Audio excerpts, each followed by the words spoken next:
Good afternoon, and welcome everyone to Cedar Lane Unitarian Universalist Church online for this special celebration of life service for beloved member John Giovanelli. I'm Abhijana Manchi. My pronouns are he, him. I'm one of the ministers serving this religious community. Whoever you are, whomever you love, wherever you are joining us from, whatever your beliefs, gender identity and expression, immigration status, or life circumstance, we welcome you.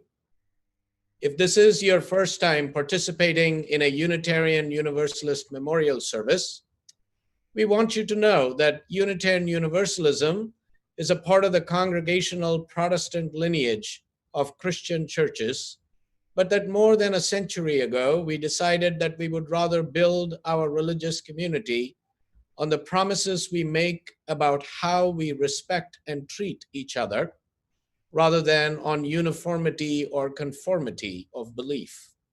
As a non-creedal community, we honor religious wisdom and truth wherever we find it, in the great religious and spiritual traditions of the world, in our hearts, in nature, and in literature.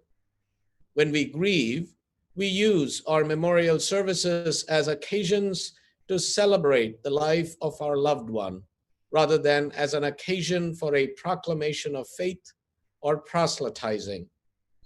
As Unitarian Universalists, we believe in life before death, and we view death as an inevitable part of our lives. We know, as we learn to love one another, that eventually our love will include loss and grief, because no matter how lucky we are in our lives, no matter how long we live, saying goodbye will come to each of us. All of our knowing doesn't make it any easier. The final farewells always come as a loss for which we somehow feel ourselves unprepared. So while death has brought us together, life has gathered us too.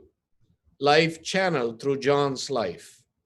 And love, life's greatest expression which survives even death, has gathered us to remember John, to mourn his passing, to celebrate his living and his loving, and to express gratitude and thanksgiving for the many different ways in which he touched and transformed our lives. We can never hope to speak to all aspects and achievements of John's life this afternoon, but what we share will deepen and enrich our understanding of him as a person. In doing so, we celebrate the life that he lived, the loves that he cherished, the beauty that he created, and the values that he embodied. In this way, we hope to inspire each one of us to do the same.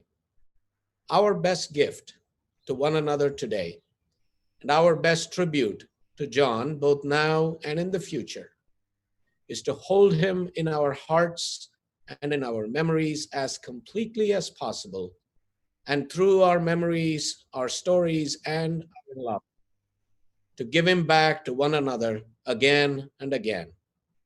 So today, we honor our grief, but we also hold up for each other our gratitude, our joy, and our love. Welcome. Let us now greet our neighbors in the chat. And when you do, please share where you're joining us from.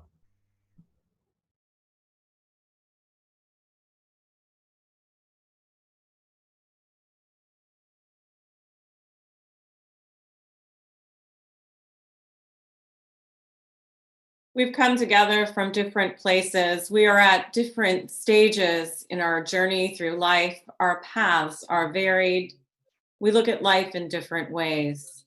Yet we have one thing in common. At one point or another, and to some degree or other, our lives have been touched by John Giovanelli. And so we've turned aside from our accustomed ways and gather here to give expression to the thoughts and feelings that well up in us at this time of loss and remembrance. We come together then in sorrow for what we have lost, in mourning for what once touched and loved is now beyond touching, though not beyond loving. In celebration of the grasp of life made more secure, the presence of one another, and finally encourage and love ever tested and ever renewed. That we shall journey alone yet with one another through the days alike of joy and sadness which lie ahead. As is the custom of our faith tradition, we open the sacred time with the lighting of our congregation's chalice. The flame we light is an ancient symbol of transformation, and the chalice that holds it is a symbol of service, a symbol of love, and a symbol of community. Please join me in sharing these chalice lighting words. We light this chalice in loving memory of our beloved friend and spiritual companion, John Giovanelli, and in tribute to the love a single life can inspire. May the chalice remind us of the extravagant gift of life. May it signify the community we create in our being together and our sharing together. I'm Kate Harrison, a friend of John's, and these words by Bertrand Russell remind me of John's deep understanding and appreciation of nature. An individual human existence should be like a river, small at first, narrowly confined within its banks, and rushing passionately past boulders and waterfalls. Gradually, the river grows wider, the bank recedes, and the waters flow more quietly. And in the end, without any visible break, they become merged with the sea and painlessly lose their individual being. The man who in old age can see his life this way will not suffer from the fear of death, since the things he cares for will continue.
Good day.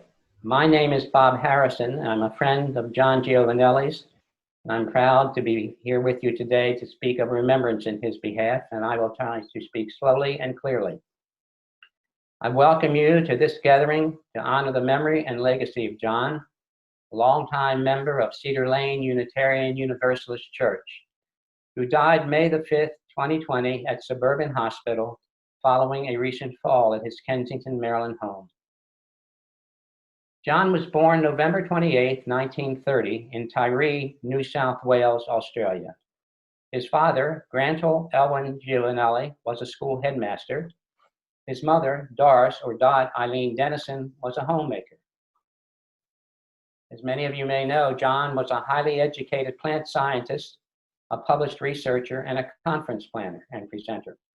For a time, he had his own greenhouse during a distinguished 30-year career at the National Institutes of Health in Bethesda, Maryland, from 1965 to 1995. Growing up, John enjoyed fun athletic activities, as he used to describe them, like body surfing, tennis, and ping pong, and to a lesser degree, fishing. Indeed, his father, Grantle, expected John to be his oarsman for these fishing endeavors. When they were especially successful, John was also assigned the task not just of rowing the boat, but later of scaling the fish and distributing them to neighbors after the family was taken care of.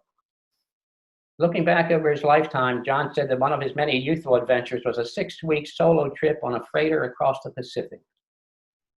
Academically, John graduated with honors while earning a Bachelor of Science degree in agriculture from the University of Sydney in 1953, followed by a PhD at UC Berkeley in 1957, and a postdoctoral fellowship at the Johns Hopkins University in Baltimore in 1959.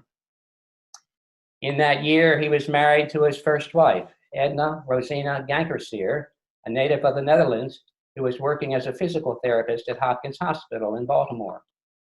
They moved to Sydney, Australia, where John worked for 6 years as a senior research scientist at the Industrial Research Organization for the purpose of repaying the Australian government for the educational stipends he received to underwrite his graduate education. In 1965, they returned to Maryland and took up residence in Kensington at 4409 Dresden Street. For fun, they competed nationally and internationally in English ballroom dance, once in Paris. Edna died in 1988. A year later, in 1989, John married for the second time. He first met Martha Masa Sukiyama, a native of Hawaii, more than 35 years earlier. Then he was a graduate student at UC Berkeley, and Martha was a campus administrator there who held the keys to the ping pong room. John told me he made sure to make friends with Martha because she was the keeper of the keys. Decades later, they reconnected, married, and shared a full and enriching life together. They loved traveling, camping in their RV, and hiking across America to the majestic national and state parks.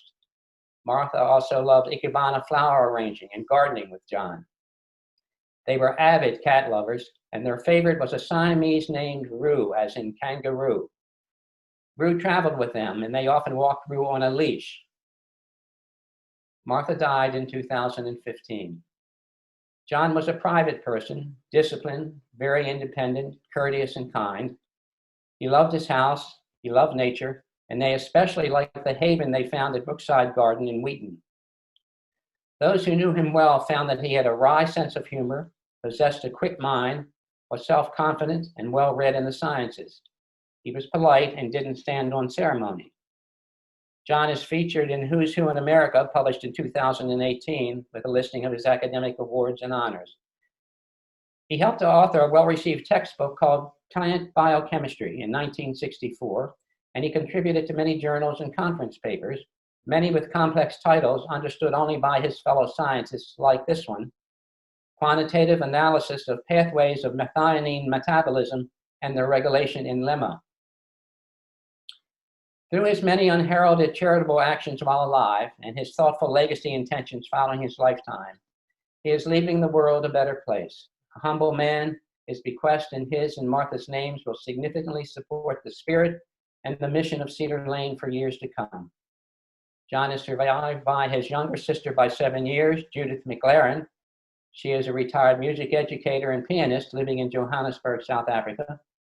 Judith last visited John in December 2018, and they also kept in touch through email and the occasional phone call.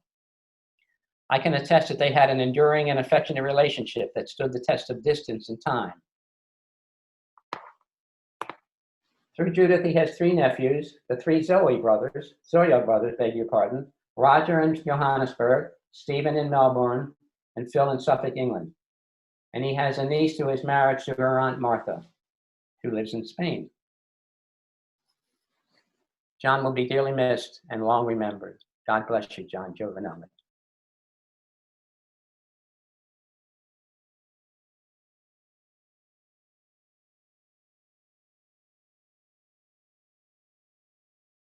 Yes. I feel very privileged to be here and to be able to meet the folk who have been my brother John's friends for so many years.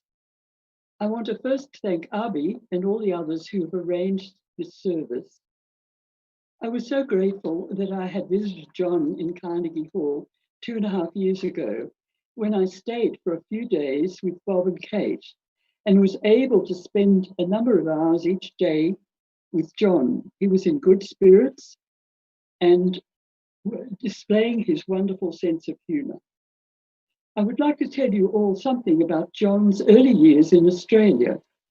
Our father was a high school headmaster, and our family moved often because the New South Wales Education Department would direct him to a different school, always with a promotion. Our father died very suddenly from a heart attack while out fishing one evening in 1946, when John was in his final year of school at Coffs Harbour High School in northern New South Wales. Our mother and I moved to Gosford, just north of Sydney, where our grandparents lived. John stayed on in Coffs Harbour, living with his physical education teacher and his family in order to finish his schooling. He then went to Sydney University to study agricultural science. As was the custom those days, he boarded with a family in the inner city area near the university, Redfern, I think. They were not well off, but very kind folk. Much of that area was very poor in Sydney those days, Redfern, Paddington, Surrey Hills, etc. Now much of it has been rebuilt or remodelled and is hugely expensive. In the university vacations, John was often home in Gosford, 2.5 hours away by a steam train, and studying very hard. I remember I was required to not make a noise when he was studying. Absolutely no piano practice then. In a long summer vacation, he was usually doing university practical work for his degree. For example, cutting sugar cane in Queensland, very hard labour, or picking fruit in the Riverina district of New South Wales, or working at the local motor garage to earn some money. These were the early post-war years, and nearly everyone was poor. We were happy enough, though. We had enough to eat, no fast food. Our grandfather had chickens, and he grew many vegetables. We had plenty of freedom, but very few possessions. Our family had no car, no telephone, and not even an inside toilet. No hot water system in the house. I guess these circumstances made John very reliant, self-reliant and resilient, very much his own person, also rather a hoarder, as many of you have been to John's home would know. After graduation from Sydney University, John went to the University of California, Berkeley, for a postgraduate qualification, and then to Johns Hopkins. There was a brief period when he and his first wife, Edna, a physiotherapist who sadly died of cancer, were living in Sydney, but John spent most of his life in the United States. Although fate decreed that John and I would live in different countries and see each other only occasionally, we've had numerous happy times and shared jokes together. I remember visiting John and Martha in Washington. John and I took a memorable Segway tour in the vicinity of the White House. It began with a half-hour lesson on how to brake, turn, stop, nor topple backwards. Mercifully, we did not collide with any pedestrians, vehicles, nor concrete columns, but we finished in a state of complete nervous exhaustion. John and Martha also visited South Africa, where we had rare family reunions and a wonderful trip to the Kruger National Park with my late husband, Neil. I'm grateful that John's final years were filled with such support and friendship, especially from neighbours and his great friend Bob. I know that John also derived great pleasure from his association with the Alliance and the Cedar Lane Church. John was my friend, not only my brother. He has left us peacefully and with my love. His life has been so productive and has given joy to so many. Rest in peace, John. Hello. First of all, let me introduce myself. I'm Martha's niece Claire, originally from Honolulu, but having spent more than half my life in Spain, I now consider it my home. My Spanish husband, Luis, and I first met John when we coincided in Honolulu for a family reunion. This was a few years after their romantic Hawaiian wedding. Luis and I were quickly won over by his friendly, easygoing nature, scientific genius, and that dry humor of his spiced with that exotic Aussie accent. Since then, we had the pleasure of getting to know John better as house guests on numerous trips back to the States. Our last trip to Maryland, our daughter Kemi was then 15, and she, being the inquisitive multicultural person she is, was anxious to meet her Australian uncle. John did not disappoint. We quickly spotted his lanky figure waiting for us at the agreed-upon train platform. There he was, decked out in his Australian garb. Outback hat, knapsack, khaki walkabout trousers, and hiking boots. A genuine Crocodile Dundee in the midst of the rush hour commuters. Once settled in their comfortable home, Akemi had to inquire about Vegemite, a well-known favorite Aussie snack. Incredibly, John had some on hand and persuaded us to try it. We all politely agreed that it must be an acquired taste. When my Aunt Martha passed away a few years ago, I thank John for having given her such happiness and joy, and for being such a dedicated partner and caregiver throughout their senior years. His response was that Martha had given him the happiest years of his life.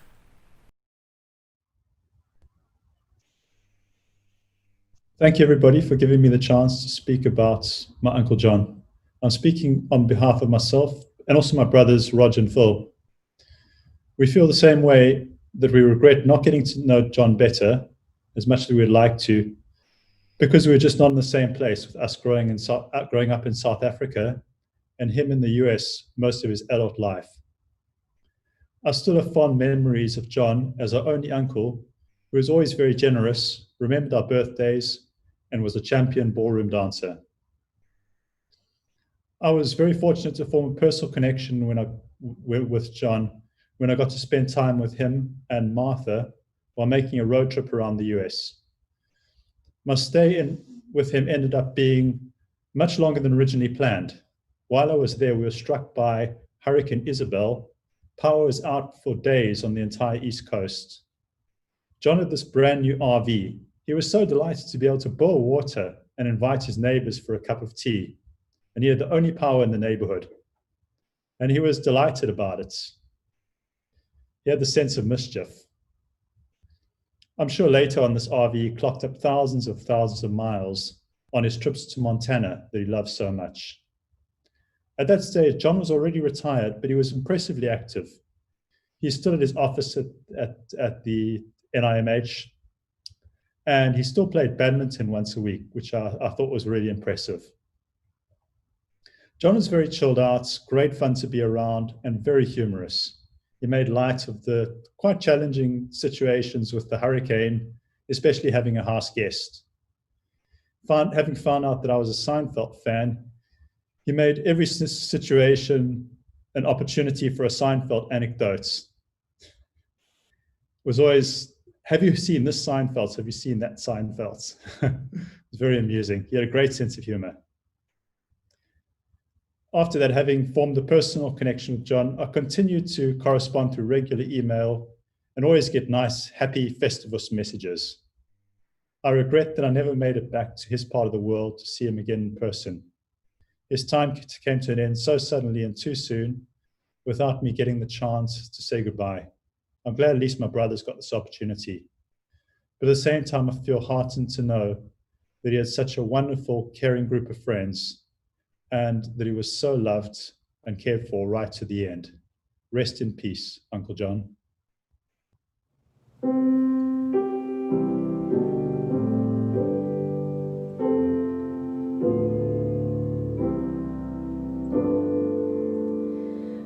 Steht ein Lind in jenem Tal, ach Gott, was tut sie da?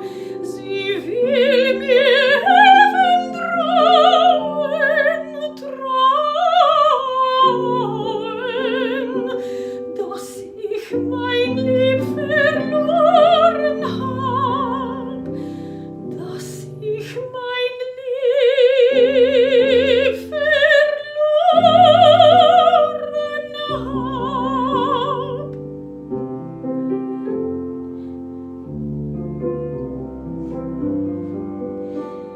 Es sitzt ein Vöglein auf dem Zaun, ach Gott, was tut sie da? Es will mir helfen klagen,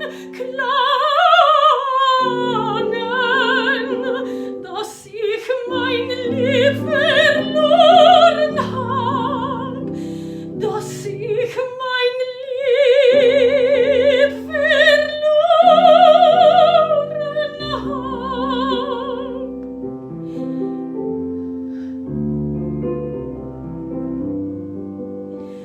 Es quillt ein Brülllein auf dem Plan, ach Gott, was tut sie da? Es will mir helfen weinen,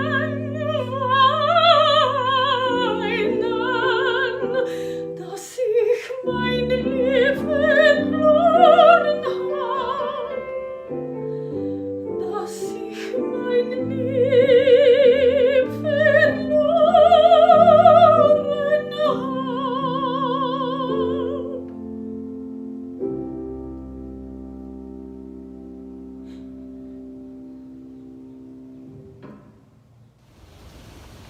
Okay.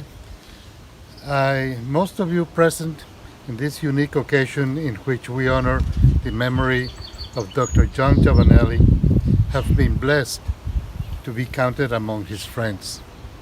I have accepted to say these few words to give witness to over 4 decades of our friendship, a relationship enriched by details known only to John and me.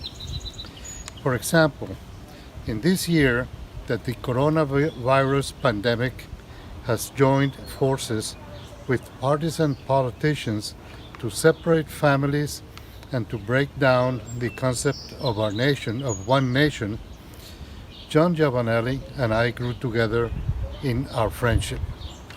Our ability to ignore the original cultural boundaries from whence we came, he from Australia, I from Venezuela, to forge a new friendship here in what was then a foreign land for us, speaks volumes of the potential that love and amity have in these United States of America. For 44 years, John and I shared our homegrown tomatoes, other produce. We fertilized our gardens with horse manure from local stables, always analyzing in the meantime our spiritual differences while we were gardening. In brief, we were neighbors living next to each other without the benefit of a license and with the benefit of never having any difference or anything resembling a fight between us at all.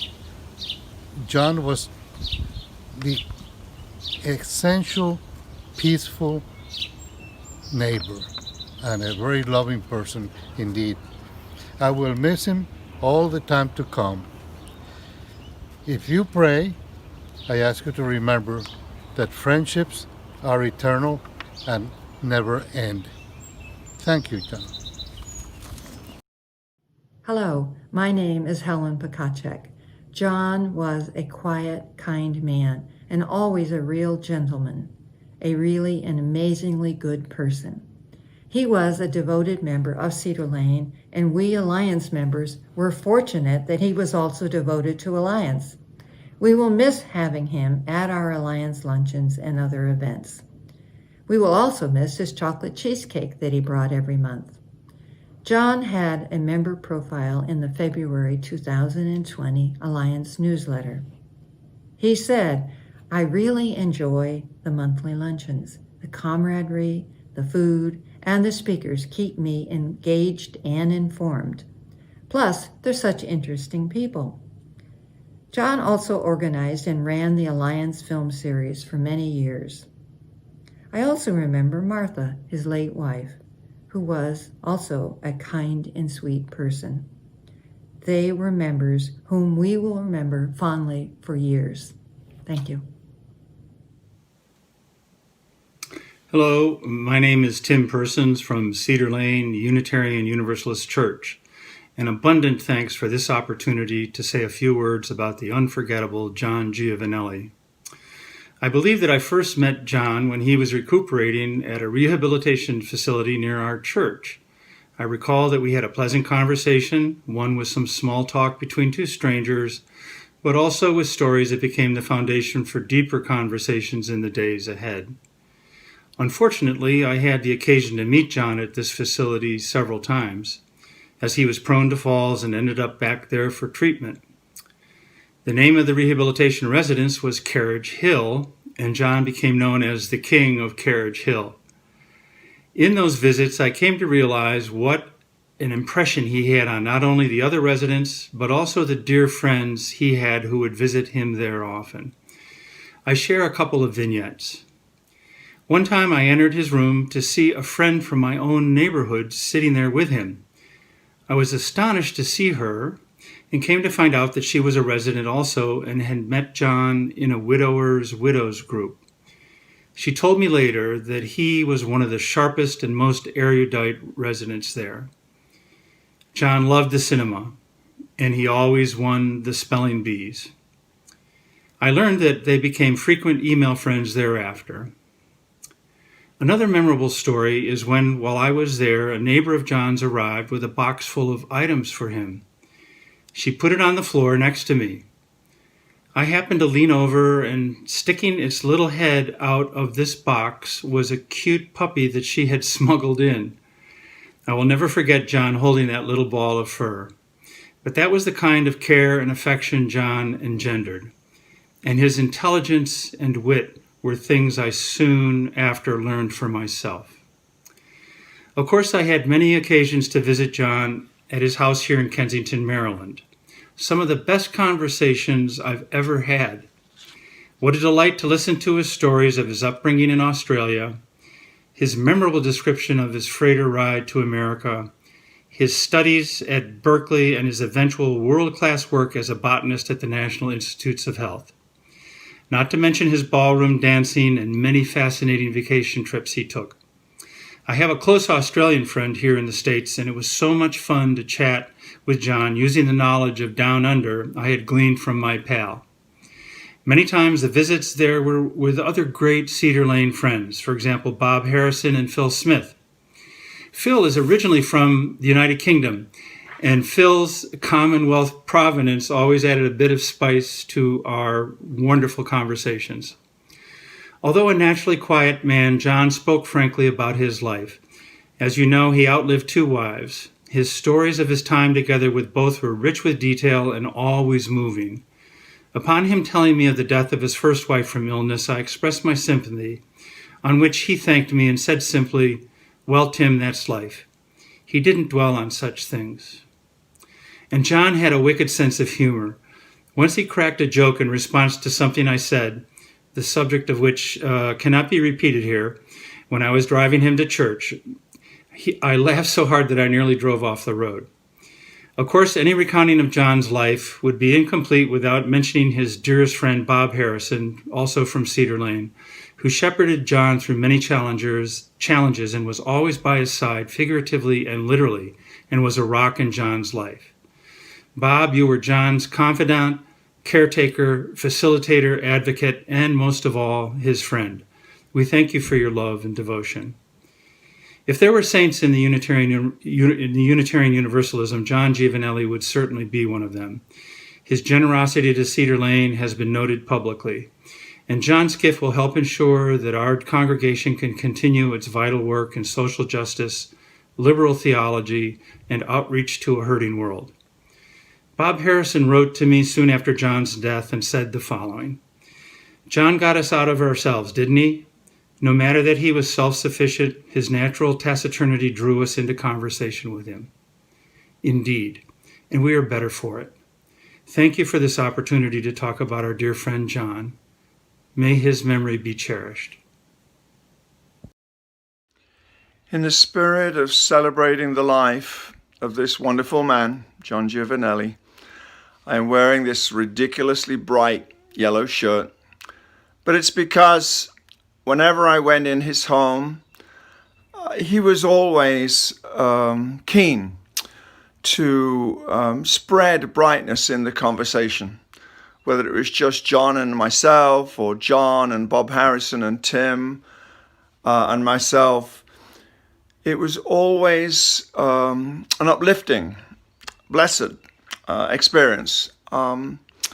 When I talked to Joyce Casso a few days ago about John, who knew him many years back, as unfortunately I did not, she related to me the same experience when he would come into her store and even go over to the toy section and just be delighted in what he found there, delighted in the people around him, celebrated life with them, both explicitly and implicitly. I'm very unfortunate that I only knew John the last years, very few years of his life, but what a blessing he has left me with. And I'm so very fortunate to be able to share in this celebration of his rich, wonderful, giving life. Thank you. It is good to be with you all and to offer a reflection with many others on my friend John Giovanelli. My adjectives for John are 5: stoic, courageous, disciplined, witty, and comfortable. John was not so much, in my opinion, a religious person as he was a spiritual person having a human experience.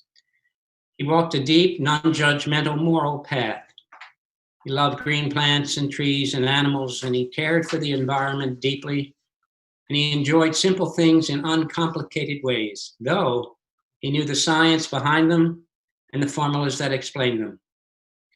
Often I didn't know what John was thinking, so I learned to ask questions, not to challenge him, but as a sign of respect for his agency and interest in his point of view. I think he was a skeptic about matters of religion. In so many words, he told me that he didn't often attend Sunday church services because, he said, with a twinkle in his eye, he didn't want to get carried away. As has been noted, he loved coming to the Alliance luncheon for the potluck menu and speakers and socialization with his peers. He shared with me that he had rationally come to Unitarian Universalism, and he put this in writing because of its commitment to freedom of belief, its non-dogmatic approach to religion, there are no creeds, its ethos of caring for one another, and its commitment to serve the greater community.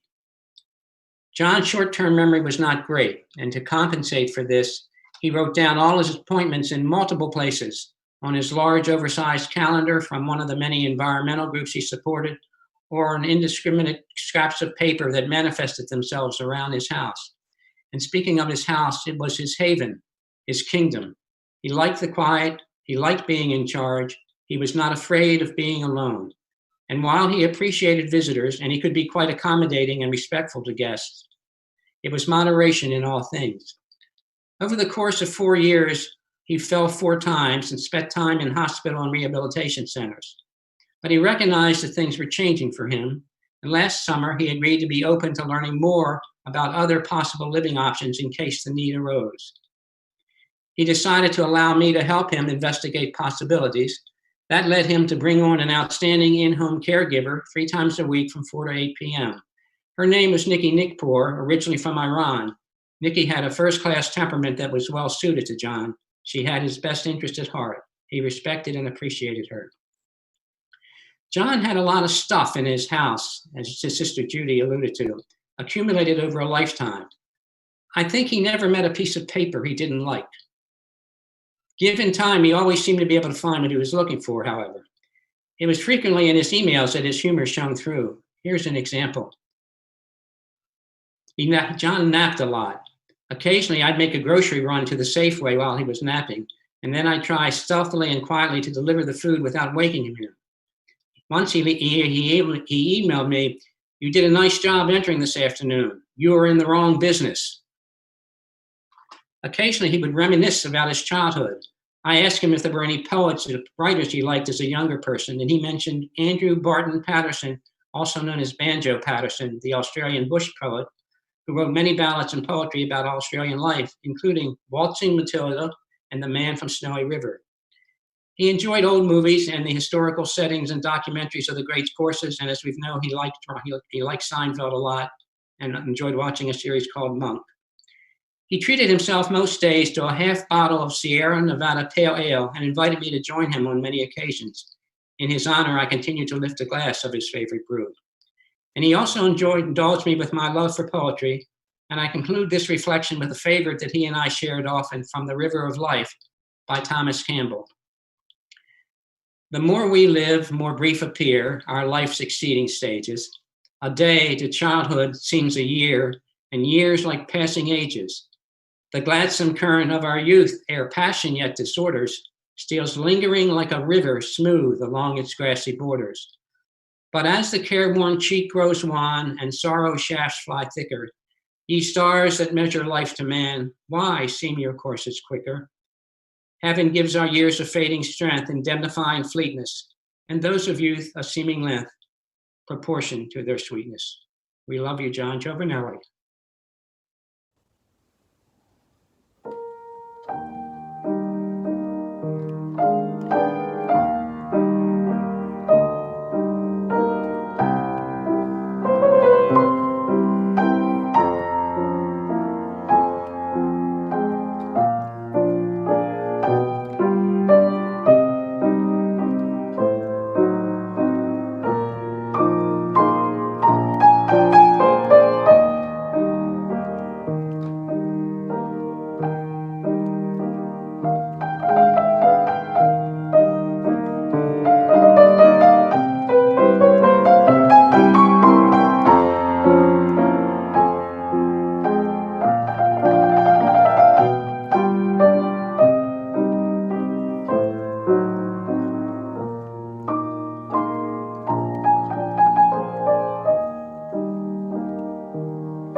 When I think of John, I'm reminded of Ralph Waldo Emerson's words about Henry David Thoreau at his memorial in 1862. Emerson said, "A truth speaker he, capable of the most deep and strict conversation, a physician to the wounds of any soul, a friend knowing not only the secret of friendship, but almost worshipped by those few persons who resorted to him as their confessor and prophet, and knew the deep value of his mind and great heart. He thought that without religion or devotion of some kind, nothing great was ever accomplished." John Giovanelli was a seeker of truth and a truth teller. He was a kind and caring soul toward his family, friends, neighbors, and strangers alike. He was a devoted husband, a loving brother, a caring uncle, and a good neighbor. There are other truths about John as well that we heard from his family and friends. There's the truth of his long and distinguished career as a plant scientist, 36 years, including 30 years at NIH, his deep knowledge and expertise and intellectual leadership in the field of plant biochemistry. There's the truth of his being a wonderful colleague and mentor to many at NIH. There are other truths as well. His lifelong love for ballroom dancing, his love of nature when taking long walks. He was a political, social, and religious liberal with a strong and abiding sense of justice and fairness. He was gentle, humble, unassuming, never to seek attention for himself. He had a wry sense of humor. He was private, resilient, and independent, almost dogmatically so. He loved old movies. He and I found that we had a mutual admiration and liking for William Powell movies, including The Thin Man. He loved mangoes, pale ale, and cats.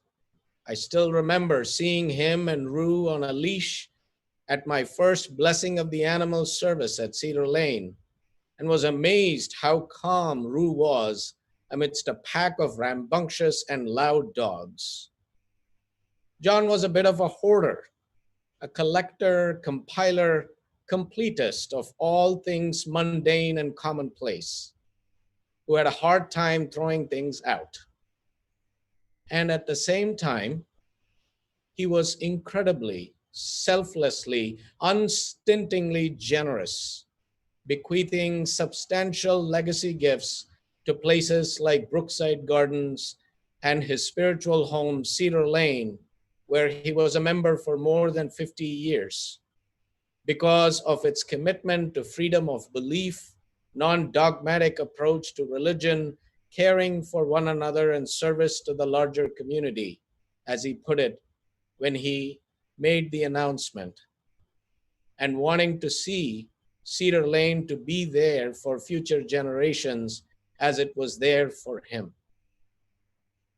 John's open-hearted and open-handed generosity reminds me of Hall Young's words, "Let me die giving, the substance of life for life's enriching, time, things, and self on heaven converging, no selfish thought, loving, redeeming, living, let me die, giving. And so, friends, let us mourn John's loss, but let us not become lost in mourning, because his was a well-lived life, a life worth celebrating. And friends, I say a life worth learning from. He leaves all of us a life-giving legacy of love, loyalty, caring, and selfless, open-hearted generosity. If we can learn something of love and dedication and generosity from John, if his passing has lifted up for us a beacon that we can look to for inspiration in leading our own lives of courage, strength, meaning, and love, then he has not stopped breathing. He has not left us. He continues to bless us, even though he be beyond our sight. And so, with his memory in our hearts, let us turn to the future, for that is ours to build. If we carry John's memory into the future with us, if we dwell on the best of what has been, if we allow his life to inspire our own, then he will indeed be with us in that future which we are called to build together. John will only ever be as far from us as our hearts allow him to be. With this in mind, let our moments to the dead be the lives we build and the love we share in remembrance of all that has passed away from us. And let us also carry in our hearts Paul's words to the Philippians: whatever is true, whatever is honorable, whatever is just, whatever is pure, whatever is lovely, whatever is gracious, if there is any excellence, if there is anything worthy of praise, think about these things, and as we do, may we remember John.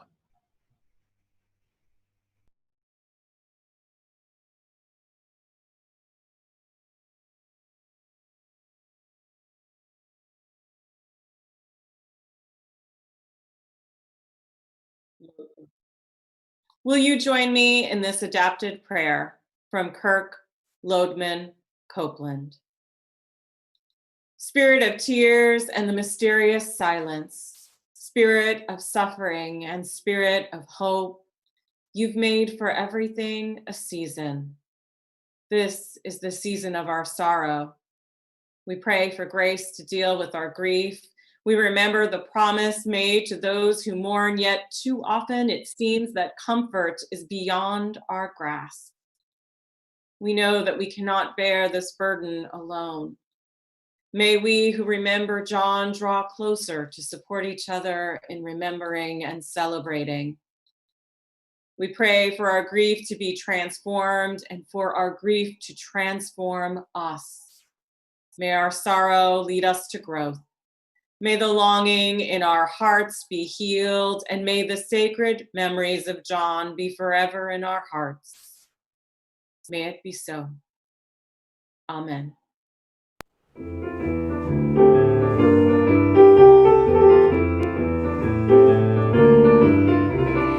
Heaven, I'm in heaven, and my heart beats so that I can hardly speak, and I seem to find the happiness I seek when we're out together dancing cheek to cheek. Heaven, I'm in heaven, and the cares that hung around me through the week, they seem to vanish like a gambler's lucky streak when we're out together dancing cheek to cheek. Well, I'd like to climb a mountain and to reach the highest peak, but it doesn't thrill me half as much as dancing cheek to cheek. Well, I'd like to go out fishing in a river or a creek, but it doesn't thrill me half as much as dancing cheek to cheek. Oh, dance with me, I want my arms about you. The charms about you will carry me through to heaven. I'm in heaven, and the cares that hung around me through the week, they seem to vanish like a gambler's lucky streak when we're out together dancing and romancing, out together dancing cheek to cheek.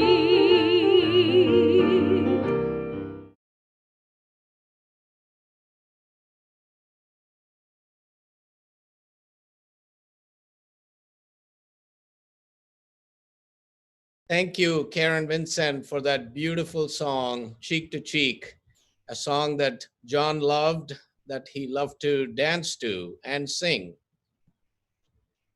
Friends, as we bring our time to a close, holding in our hearts our beloved friend and spiritual companion, John Giovanelli, I leave us with these words as a benediction from Leonard Cohen.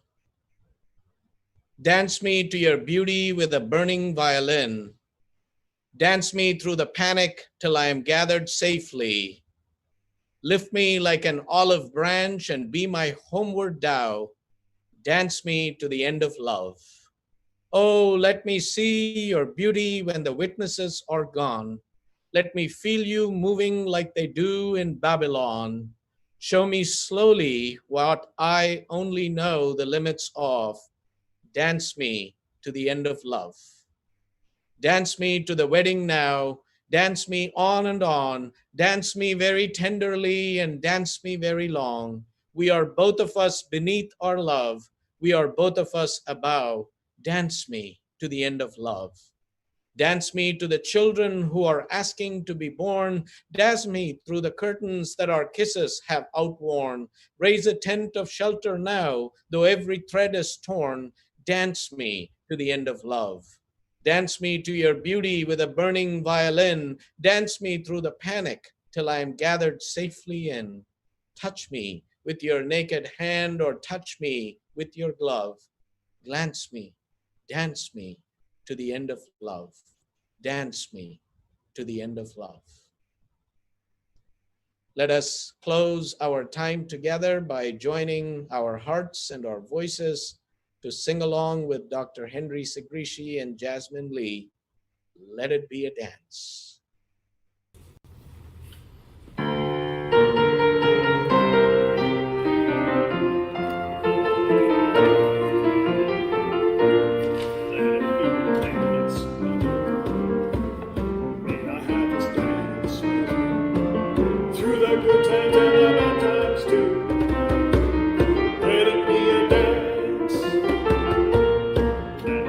Song be heard. Play the music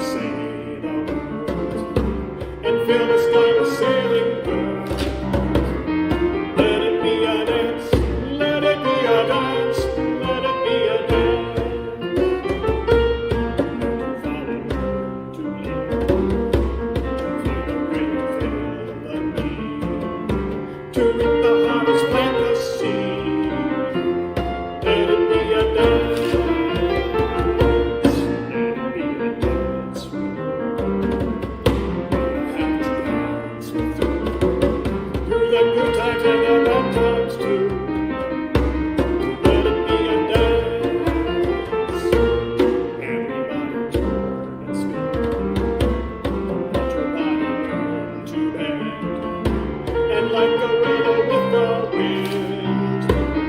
Let it be a dance, let it be a dance, let it be a dance. The child is born, must die. A time for joy, a time to cry. Take it as it passes by. Let it be a dance.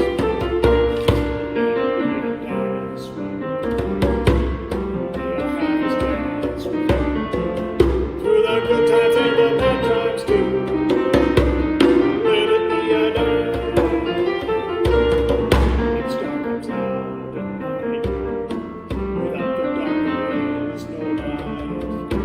If nothing's wrong, then nothing's right. Let it be a dance. Let it be a dance. Let it be a dance. Let the sunshine let it rain.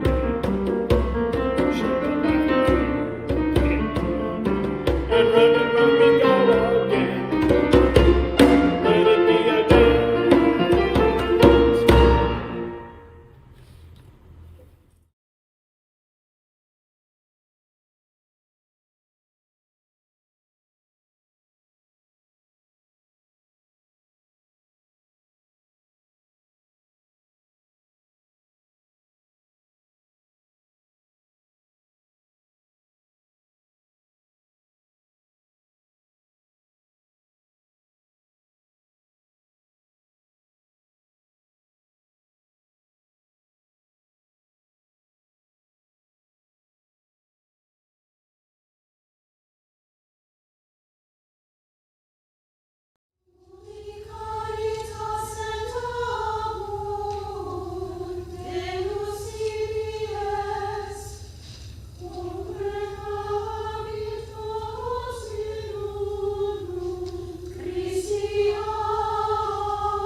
Ipso iucundetur, time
each other with our hearts.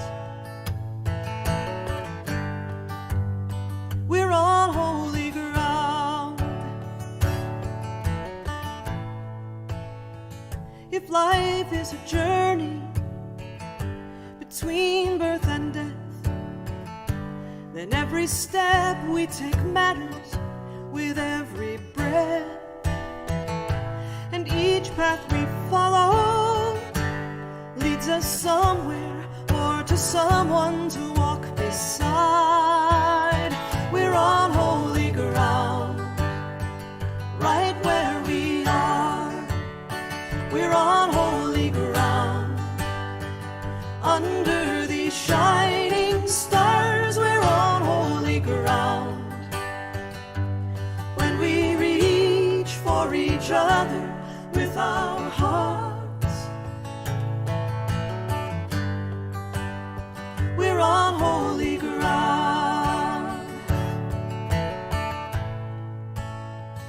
If we are all pilgrims between here and there, then everyone we meet matters each day we share. And no one's a stranger, just a brother or a sister we didn't know. We're on holy ground, right